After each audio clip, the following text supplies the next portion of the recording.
गौतम बुद्ध की शिक्षाप्रद कहानी जानिए, अपने जीवन में गरीबी और दुख का असली कारण।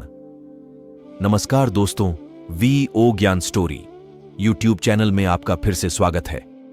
यह कहानी आपको बहुत कुछ सिखाने वाली है। आपसे निवेदन है कि इस वीडियो को पूरा देखें, आधा अधूरा न देखें, जिससे आपको ज्ञान की प्राप्ति कमी महसूस हो। अगर इस चैनल में पहली बार आए हैं तो सब्सक्राइब करें, बेल आइकॉन दबाइए। ये कहानी है गौतम बुद्ध और एक दुखी भिखारी के बीच की मॉरल स्टोरी, जिससे जीवन का बहुत अच्छा ज्ञान मिलता है।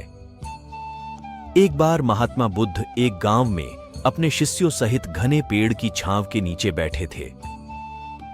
आसपास के गांवों से बहुत से लोग अपनी मानसिक समस्याएं लेकर महात्मा बुद्ध के पास आ रहे थे। महात्मा बुद्ध उन सब की मानसिक परेशानियों का समाधान देते। सब लोग खुशी खुशी अपनी समस्याओं का समाधान पाकर वहां से लौट रहे थे। वहीं से कुछ दूर बैठा लोगों को बुद्ध के पास जाते देख एक दुखी भिखारी अपने भाग्य को कोसता हुआ यही सोचने लगा कि अभी कुछ देर पहले तो ये लोग दुखी मन से मुंह लटकाए उन महात्मा के पास गए थे, और अब इतना खुश होकर कैसे वापस लौट रहे हैं।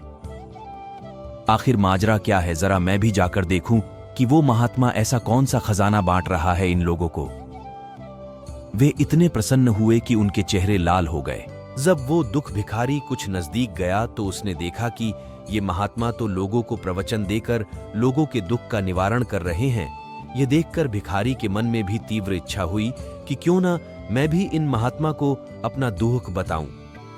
मुझे भी अपने दुख का समाधान अवश्य मिलेगा। बस फिर क्या था। समाधान पाने की लालसा लिए भिखारी महात्मा बुद्ध के सामने पहुंचा और हाथ जोड़कर प्रणाम करते हुए बोला, हे महात्मा बुद्ध, मैं भी लोगों की मदद करना चाहता हूं। मुझे लोगों की मदद करने की बहुत इच्छा है, लेकिन मैं कैसे मदद कर सकता हूं? मैं बहुत गरीब हूं। मेरे पास न तो पैसे हैं और न ही कोई ऐसी चीज जिससे मैं किसी की मदद कर सकूं। मैं कोशिश करने पर भी किसी की मदद नहीं कर सकता। मुझे भगवान ने इतना गरीब क्यों बनाया? हे महात्मा, मुझ पर कुछ कृपा करो। इतना बोलते हुए भिखारी रोने लगा।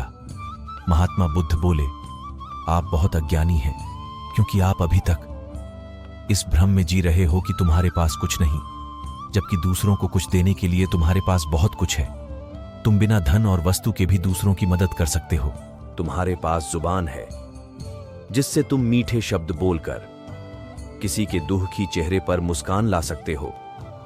इन्हीं शब्दों की ताकत से तुम किसी के भी टूटते हौसलों को फिर से मजबूत कर सकते हो। इन शब्दों की शक्ति से आप किसी के भी मन में सकारात्मक विचारधारा के बीज बो सकते हैं और उसे गलत रास्ते पर जाने से रोक सकते हैं। तुम्हारे दो हाथों से किसी भी कमजोर या लाचार व्यक्ति की सहायता कर सकते हो। आपके दो आंखें किसी अंधे को रास्ता दिखा सकते हैं। तुम किसी के लिए दुआ कर सकते हो। यह हो सकता है कि उनके बुरे काम फिर से हो जाएं। आप किसी के अच्छे स्वास्थ्य की कामना कर सकते हैं, लेकिन अज्ञानतावश तुम अब तक इस बात को समझ नहीं पाए और इस भ्रम में अब तक जीते रहे कि तुम्हारे पास मदद करने के लिए कुछ नहीं। किसी की मदद करने के लिए धन और वस्तु का होना अनिवार्य नहीं है। बिना धन और वस्तु के भी हम कई प्रकार से लोगों की मदद कर सकते हैं।